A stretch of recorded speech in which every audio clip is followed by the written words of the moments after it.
તારીખ 26 જુલાઈ 2008ના દિવસે અમદાવાદમાં પ્રચંડ બોમ્બ ધડાકા થાય છે અને આ બોમ્બ ધડાકા 19 જગ્યાએ સાયકલ બોમ્બ હતા અને 2 જગ્યાએ કાર બોમ્બ મૂકવામાં આવ્યા હતા, જેમાં 56 લોકો માર્યા જાય છે અને 200 કરતાં વધુ લોકો ઘાયલ થાય છે।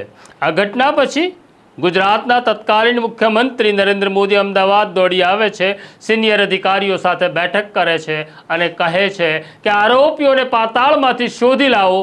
જે આરોપીને શોધી લાવશે એ પોલીસ અધિકારીઓને હું 50 લાખ રૂપિયાનું ઇનામ આપીશ। આ ઘટનાને વર્ષોના વાણા વીતી ગયા, પરંતુ હજી 50 લાખનું ઇનામ ગુજરાત પોલીસના એક પણ અધિકારીને મળ્યું નથી। શું છે મામલો તેની વિગતે વાત કરીશ।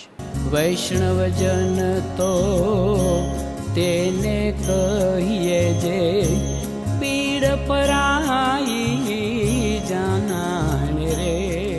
નમસ્કાર, નવજીવન ન્યૂઝમાં તમારું સ્વાગત છે અને હું છું તમારો પ્રશાંત દયાળ। વાત કરવી છે 2008માં થયેલા પ્રચંડ બોમ્બ ધડાકાની, જેમાં અમદાવાદના 56 લોકોના મોત થયા હતા।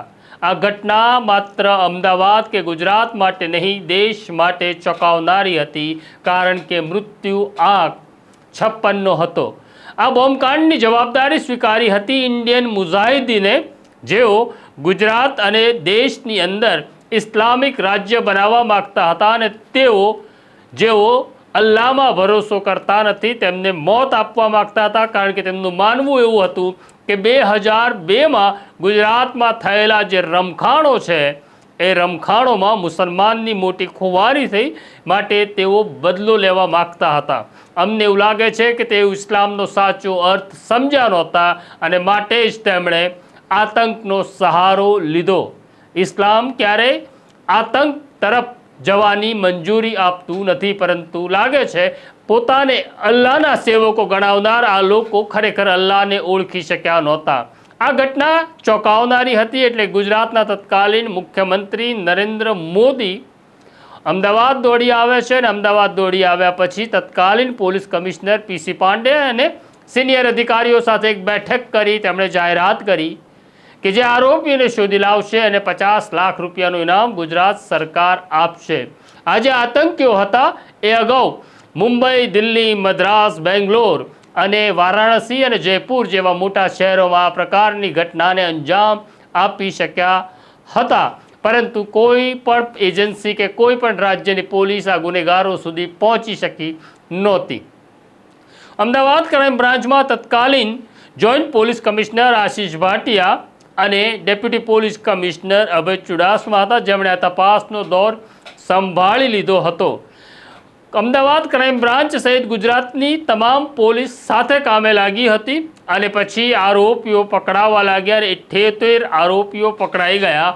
પણ સમસ્યા ત્યારે આવી કે સુરત પોલીસે એવું કહ્યું કે આરોપીને અમે પકડ્યા છે, ભરૂચ પોલીસે કહ્યું અમે પકડ્યા છે, વડોદરા પોલીસે કહ્યું અમે પકડ્યા અને અમદાવાદ ક્રાઇમ બ્રાન્ચે એવું કહ્યું કે મોટા ભાગના આરોપીઓ અમે પકડ્યા।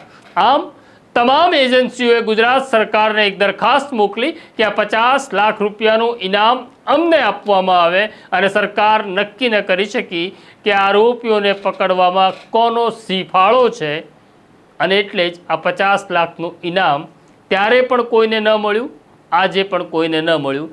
સરકાર આવું કરતી હોય છે, એનું નામ જ સરકાર છે। ખેર, કોઈને ઇનામ મળ્યું કે ન મળ્યું, પરંતુ જેમણે આતંકનો સહારો લીધો એ આતંકીઓને ગુજરાત હાઈકોર્ટે કહ્યું કે ફાંસી તો થશે જ। 38 આરોપીઓને ફાંસી અને 11 આરોપીઓને જીવનના આખરી શ્વાસ સુધી જેલમાં રહેવાની નો આદેશ ગુજરાત હાઈકોર્ટે આપી દીધો છે। આંખ ખુલ્લી રાખજો, કાન ખુલ્લા રાખજો, તમને ધર્મના નામે કોઈ ભડકાવશે, હાથમાં હથિયાર ઉપાડશો તો હથિયારથી જ માર્યા જશો, કારણ કે ઉપરવાળો તમે જેવું કરશો એવો જ ન્યાય તમારી સાથે કરતો હોય છે। આ સ્ટોરી તમને કેવી લાગી કોમેન્ટ બોક્સમાં જરૂરથી લખજો। અમારી સાથે વાત કરતા રહેજો। અત્યારે મને મારા સાથી દર્શિલને રજા આપો। નમસ્કાર।